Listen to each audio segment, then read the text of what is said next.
press 2. For sales, press 3. For account changes, press 4. Ovation Mobile, this is Cameron. How can I help you today? Yeah, hi. I'd like to upgrade my phone, but the last agent that I spoke to told me that I'd have to give up my current data plan, and I really don't want to do that. Like I've had it for ages, and the new plan, it's way more expensive, but it's basically the same service. And I'm really not happy about this. I'm actually thinking about switching carriers. Oh, I'm sorry to hear that. Just let me have a look at your account here. So I see you've been on the Freedom Unlimited data plan with long distance.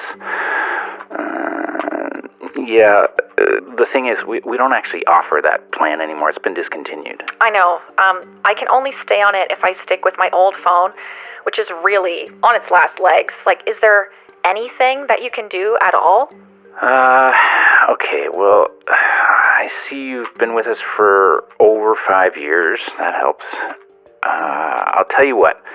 I think I can extend your current plan for 2 years, and you can just pay the difference on the cost of your new phone. That could work. Yeah, and, obviously next time you need a new phone, you're going to have to move to the new plan, but I think this will work for you. So can I go ahead and extend your current plan? Sure. Yeah, thanks for making that extension. That seems totally reasonable to me. Excellent. All right. Let me just get your shipping details for the new phone. So, have you ever been in a situation like this? The terms of a deal change in ways that don't seem fair. Maybe the price goes way up on your cable bill, but the service stays the same. Or you notice that the snow shovels are marked up at your local hardware store the day after a blizzard. Or that rental car rates go up in August, right when you need a car for your vacation. Today on the podcast, we look at a phenomenon that describes how we determine what's fair and what's not in certain transactions. I'll be speaking with Nobel laureate Richard Thaler about what first led him and his collaborators to notice and study this phenomenon, and how it impacts all kinds of different decisions we make at work and at home. And we'll also look at a fascinating chapter in Major League Baseball history, when a clever compromise helped everyone feel all right about resolving a seemingly unfair advantage for pitchers. Strike three, you're out.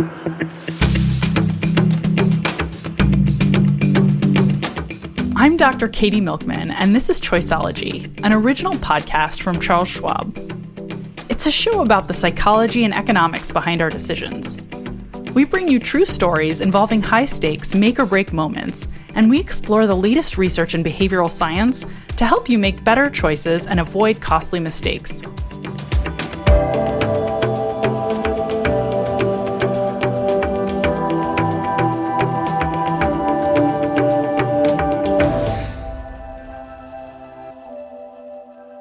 October 12, 1920.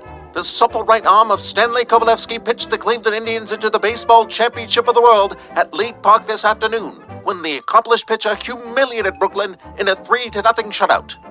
That's the lead from a New York Times article from 1920. It announced the World Series champs, the Cleveland Indians, after a triumphant home game against the Brooklyn Dodgers, or Robins as they were known at the time. The article continues. It was in this hotbed of baseball that Kovaleski brought victory to Cleveland today. In winning his third game of the World Series against the Robins, the impresario of the spitball took his place with the great flingers of the past, who have won a trio of games. Covey's name is linked forevermore with the greatest in the game. League Park in Cleveland was overflowing with fans in Game 7 of the World Series. When the last batter struck out against Stanley Kovaleski's devastating pitching, the fans spilled out onto the field to celebrate their city's first World Series victory. The Associated Press wrote at the time that Kovaleski's performance will go down as one of the most standing features of World Series history. What the headlines didn't mention was that Kovaleski's signature pitch, the spitball, had recently been banned by Major League Baseball. So how did he get away with it? First, some background on the state of baseball in the early 1900s. Many of the concrete and steel stadiums started coming in 1909, 1910, 1911. There was the Shibe Park in Philadelphia. There was Forbes Field in Pittsburgh, the Polo Grounds.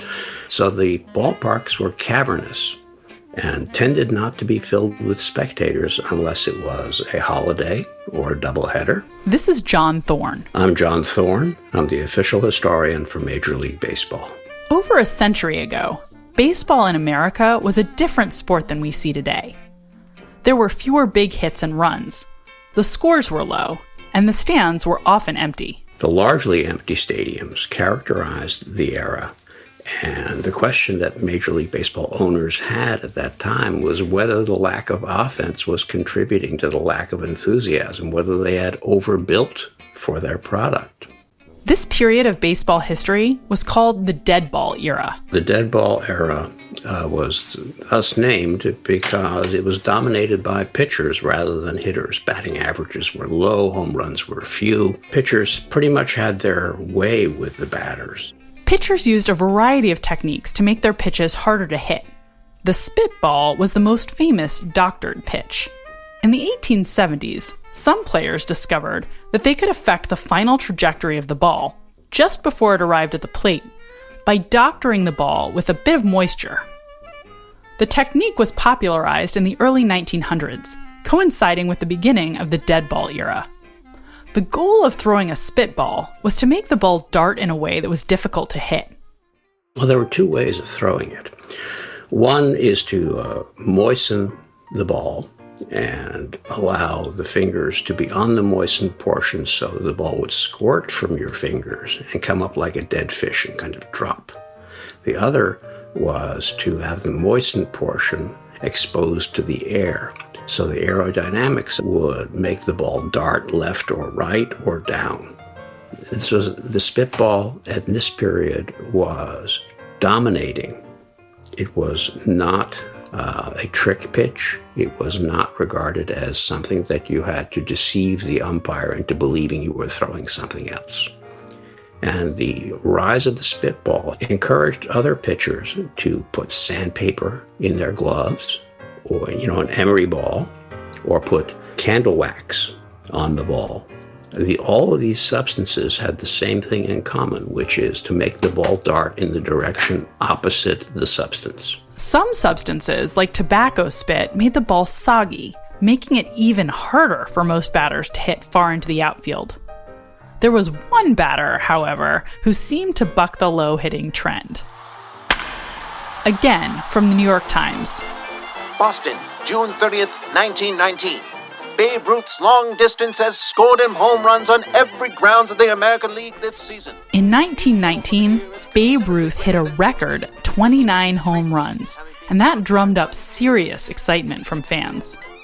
I think that the gate attraction that Babe Ruth had become in 1919, followed by his sale to the Yankees for, in effect, $125,000 plus a mortgage on Fenway Park, convinced the owners that offense was the way to go, and you wanted the ball to be driven farther. Babe Ruth's cannon-like home run hits were thrilling for baseball fans. The executives running Major League Baseball saw rising attendance at games featuring the Babe. Packed stands meant more money and more enthusiasm for the sport.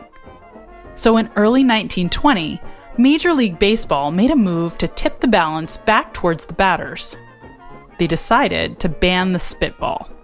There was a consensus that pitching and defense were depressing scoring, and scoring is what fans liked. And if you're not going to give fans what they like, then you're in the wrong business.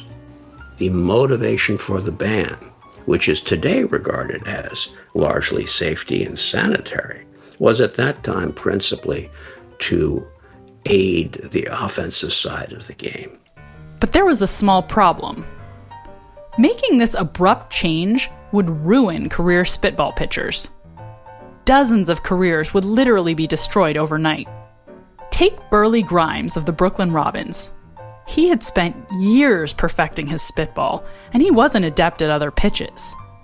Many pointed out that it would likely be impossible for veteran spitballers to switch to, say, throwing curveballs, since it uses very different muscle motions.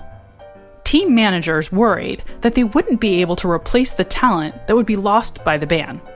Even Stan Kovaleski, the star pitcher for the Cleveland Indians who had helped lead them to their World Series championship, would surely see his future evaporate. So how do you arrive at a fair deal?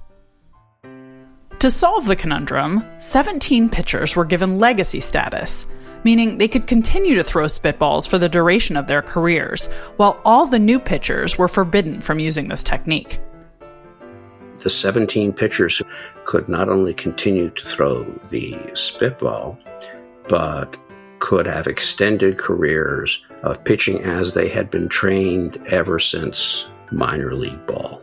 So instead of asking pitchers who had been trained one particular way for their entire livelihoods to switch into something that was bound to be less successful for them, I think organized baseball stepped up and stepped in an appropriate way. With these 17 pitchers granted legacy status, Major League Baseball could move ahead with the new rule and increase the fun of watching games without unfairly pulling the rug out from under veteran spitballers. I think everyone agreed with the decision that a player should not be deprived of his livelihood because of a major league rule change. After this rule change, along with another rule about replacing baseballs that had become discolored and difficult for batters to see, the game of baseball was rebalanced between offense and defense. Batters had more hits and more home runs. The game was more dynamic, and attendance figures blew up. Well, this very same stadiums in the decade of 1910 through 1919, which had never seen 1 million fans come during a home schedule, the 77 games, you now had New York's Polo Grounds and the Yankees drawing over 1 million fans, which seemed prodigious at the time. So it is the return of offense to the game for the first time since the 1890s, only now with modern stadiums and somewhat shortened walls, which promoted home runs, promoted run scoring, and gave the fans a game that they loved. The spitball lived on, legally at least, for several years after the ban. Of the 17 pitchers, Burley Grimes lasted the longest. So with a pitch that was banned in 1920, he went as late as 1934. And he rode that spitball and the lore associated with it into the Hall of Fame, had some very fine years. It was as if Grimes was the last dinosaur. Rules in a sport like baseball are always under review to help maintain the delicate balance between offense and defense that makes the games most exciting. I think it's important to recognize that baseball is not a pure athletic contest like, say, the 100-yard dash, where every runner goes for the tape and the winning time comes down decade after decade after decade as athletes improve. This is an athletic entertainment, a sport, and its rules are managed by the proprietors, so that whenever, from 1876 forward, whenever offense has threatened to dominate defense or defense has threatened to dominate offense, the owners have stepped in to make minor changes in the rules which might have outsized results in the game on the field. Many other sports besides baseball are constantly balancing and rebalancing rules to keep things exciting and entertaining, while also trying to avoid alienating players who may have adopted techniques or equipment that give them an advantage. In fact, earlier this year, World Athletics, the governing body for track and field, ruled that Nike's controversial Vaporfly shoes would be allowed at the Olympics, but they also issued rules that would outlaw certain modifications to the shoes. And Major League Baseball is being encouraged right now to introduce rule changes that reduce the number of strikeouts and perhaps consequently reduce the number of home runs and put more balls in play, because that's what fans appear to like. On the other hand, younger fans tend to like the home run because baseball then resembles an arcade game with which they're very familiar, with which they grew up. So it is older gents like me who recall, say, the game of the 1950s and 60s as being baseball in an ideal form. The problem is that for older people and younger people alike, we tend to identify the golden age of baseball not as a particular period, but precisely when we were 12 years old. John Thorn is the official historian for Major League Baseball. He's also the author of several books, including Baseball in the Garden of Eden, The Secret History of the Early Game. You can find links in the show notes or at schwab.com/podcast. We brought you this story because it demonstrates some interesting aspects of our notions about what's fair. We saw two groups, the executives who run Major League Baseball and who wanted to make the game more exciting for the fans and more evenly balanced between offense and defense, and the pitchers, who had the deck stacked in their favor when they used spitballs, but also felt like it would be unfair if they weren't allowed to maintain the status quo and keep using a technique they'd spent their careers perfecting. By granting spitball specialists legacy status and allowing them to continue playing by the old rules while prohibiting spitball throwing by other pitchers, Major League Baseball's leaders cleverly evaded a major kerfuffle. They allowed parties who would have been harmed to retain their reference point while still adjusting the rules in a way that would increase the profitability of the sport. Similar ways of handling people's expectation that they'll be able to retain whatever reference point they've become accustomed to in transactions come up in a lot of different settings.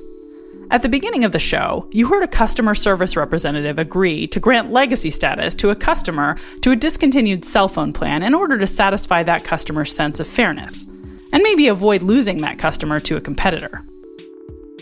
Fairness is generally an important constraint on profit-seeking, and one that economists largely failed to acknowledge in their models of markets until the 1980s.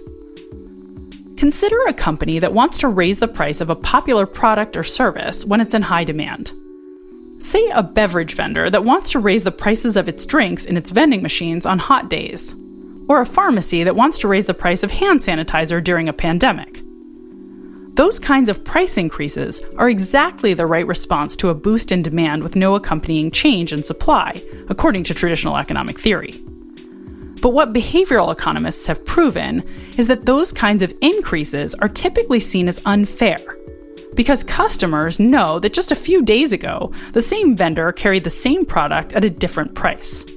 If vendors increase prices in response to increased demand, then customers may punish them, ceasing to be loyal in the future. Uber and Lyft have made big strides in normalizing dynamic pricing, but they've done so by educating consumers that the same ride under different market conditions has to cost more to ensure their market works. Another interesting exception is that research has shown if the cost of manufacturing or labor goes down for a company and it becomes cheaper to make a product, meaning their profits are going up, customers won't be upset if the price tag doesn't drop because they're used to paying the price. The general tendency for people to feel entitled to their reference points in transactions is called the principle of dual entitlement. It was first pointed out in seminal research by Daniel Kahneman, Jack Knetch, and Richard Thaler in the 1980s. As a result of the coronavirus pandemic, Richard Thaler joined me remotely from Oakland, California, where he was sheltering in place, to talk about how he and his collaborators came to recognize and study this phenomenon. Hi, Richard. Thank you so much for joining me. I really appreciate it. It's a pleasure, Katie, as always. So I wanted to ask first a really basic question, which is just, what is the principle of dual entitlement? Could you define it for us? The idea is that if you and I are engaging in something, we'll do it with an implicit set of ground rules in which we each think that we're entitled to some things. And that if either of us is asked to give up one of those things, we will think of it as a loss, and we know people are loss averse. So people are unwilling to give up what they consider to be theirs. And how did you and your collaborators get interested in studying this back in the 1980s?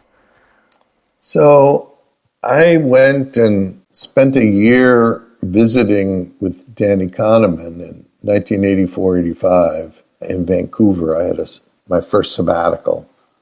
And we had a friend there, Jack Knetch, who had a grant from the Canadian Bureau of Fisheries, of all things. And for reasons I don't quite remember, we had access to a telephone polling bureau that was teaching people to be telephone interviewers. And they had a shortage of questions. And so we viewed this as a research opportunity. And so every week we got to send them 3 or 4 versions of 5 questions that they would ask to at least 100 people. And the only rule was one of the questions had to be about fish. And those questions were invariably boring. And the question we decided to use this new tool for was to ask what people think of as fair. So you can think of this as a kind of empirical philosophy exercise. Philosophers don't usually do empirical work, but we weren't interested in defining fairness or what people should think is fair. We were just interested in what do people think is fair. And so that was the research question. And that got you to the principle of dual entitlement. Is that right? Yeah, I mean, we didn't start with a theory and then go to test it. We started out with some intuitions and then went on a glorious fishing expedition, asking questions. So the most famous question is, a hardware store has been selling snow shovels for $15. The morning after a blizzard, they raised the price to $20. Rate this action as completely unfair, somewhat unfair, acceptable, totally fair. And then we ended up asking something like 700 of these. And the reason why this wasn't really a fishing expedition is when we started out with intuitions. So we knew people were not going to like this raising the price. But because data was essentially free, anything that we found interesting, we would replicate. So we happened to publish the snow shovels, but the same would be true for a wide variety of things. It doesn't have to be a hardware store. It doesn't have to be a snow shovel. And then we were looking for organizing principles. And Janey was the one who came up with this idea of dual entitlement. It's not a phrase I particularly love, but the concept is right. Could you talk a little bit about why you think it is that traditional economists would say, the snow shovel data should come out one way and it actually comes out another? Could you talk a little bit about that tension and what's interesting about it? Yeah, so here's another interesting fact. So I teach a course called Managerial Decision Making. Before the course starts, we administer a survey of all the students, asking all the standard heuristics and biases questions. And so we do overconfidence and anchoring and adjustment and so forth and so on. And each week, what that allows us to do is show the results of the original classic experiments and show the students that they behave exactly the same way as the subjects in the original experiments. And that's true every week of the class, except the one where I talk about fairness. Because my MBA students think raising the price of snow shovels is completely fair.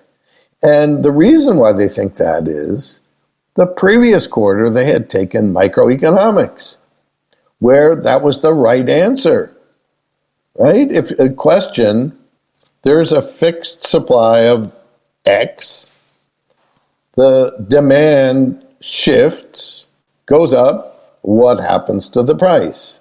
And the right answer is the price goes up.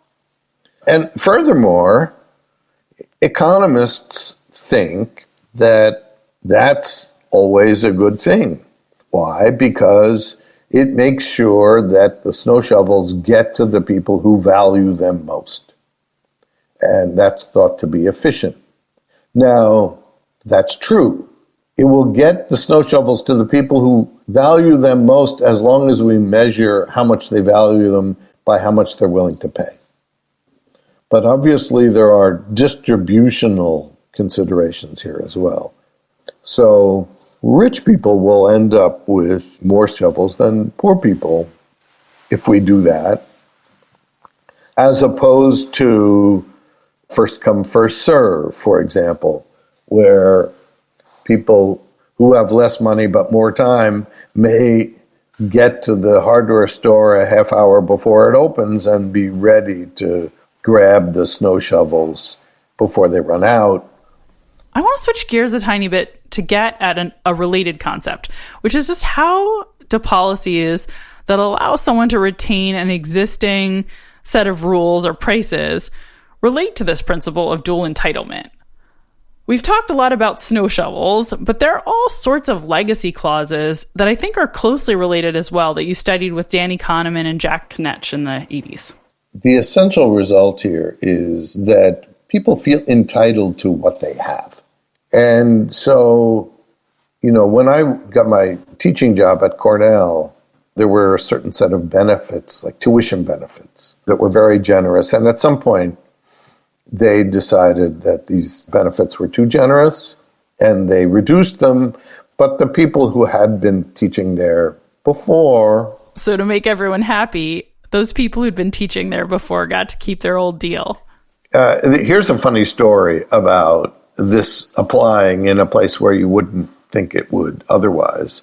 What I consider to be the best chapter in my book, Misbehaving, describes in detail the procedures that Chicago Booth Business School used in allocating offices in its new building to the faculty. And I won't go into the whole process, but just one little subchapter. The process was just like in the NFL draft for sports fans.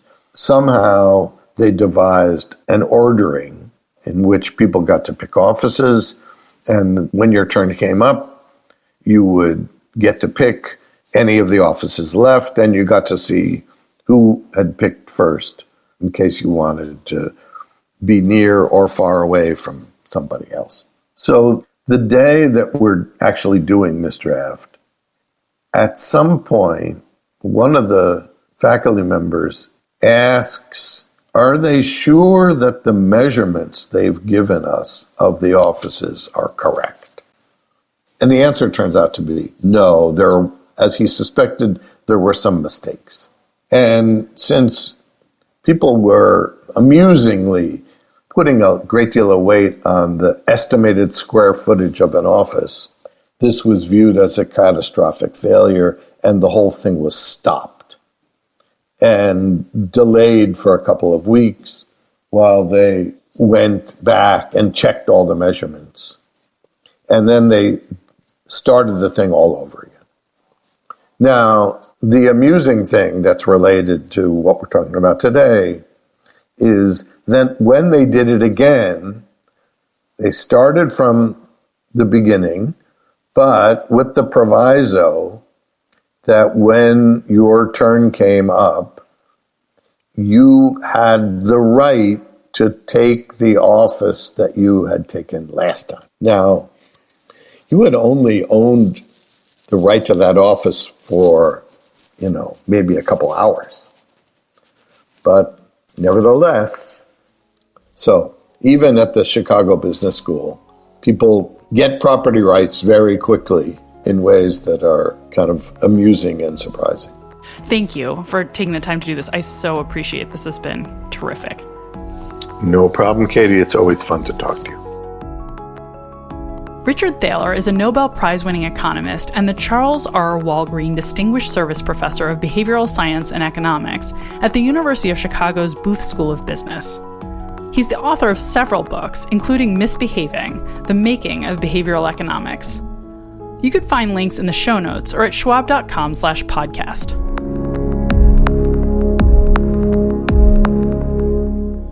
How you adhere to reference points can impact the important financial decisions you face, like when to sell an investment, or when to claim Social Security benefits. Decisions like these are the focus of our sister podcast, Financial Decoder. Host Mark Reapy, head of the Schwab Center for Financial Research, shares strategies for improving the way you approach financial crossroads. You can find it at schwab.com/financial decoder or wherever you listen to podcasts. While the principle of dual entitlement is not a decision-making bias in itself, it is the result of our belief that we're entitled to our reference points, or the status quo, which is absolutely a bias. It's called status quo bias. It leads to all sorts of peculiar behaviors, including a surprising tendency we have to go along with whatever default settings come with products we buy, government regulations, or employment contracts. We talked at length about status quo bias and default effects in a previous episode you might want to check out if you missed it, called The Simple Choice. The key role reference points play in all of this is that any negative change from what you've gotten used to, that is, your reference point, will be seen as a loss.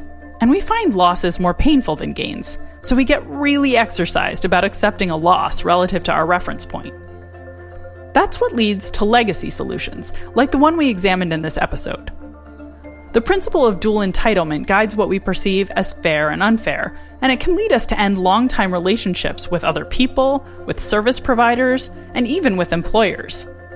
As a result, I think it's important to be familiar with this principle so you can avoid making unwanted enemies. Perhaps by coming up with clever solutions to problems like Major League Baseball did with spitball pitchers. Being familiar with the principle of dual entitlement may also help you understand why you get so incensed by certain price increases and rule changes. The truth is, you may be right to be incensed. After all, there seems to be a pretty general agreement among everyone except MBA students that it's not okay to increase the price of snow shovels after a snowstorm, even if demand has spiked with no change in supply. But thinking about what's happening with a little more perspective may help you keep a cool head and make better decisions as a customer, employer, or service provider.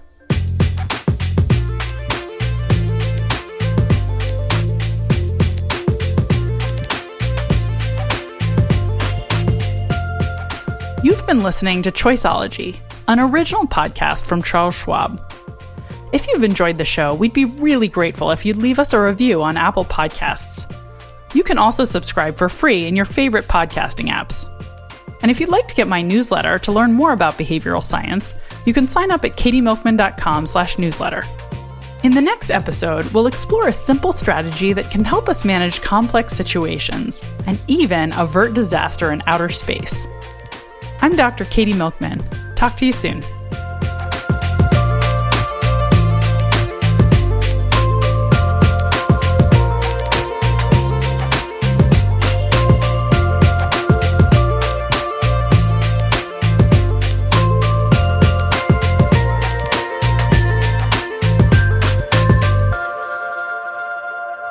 For important disclosures, see the show notes or visit schwab.com/podcast.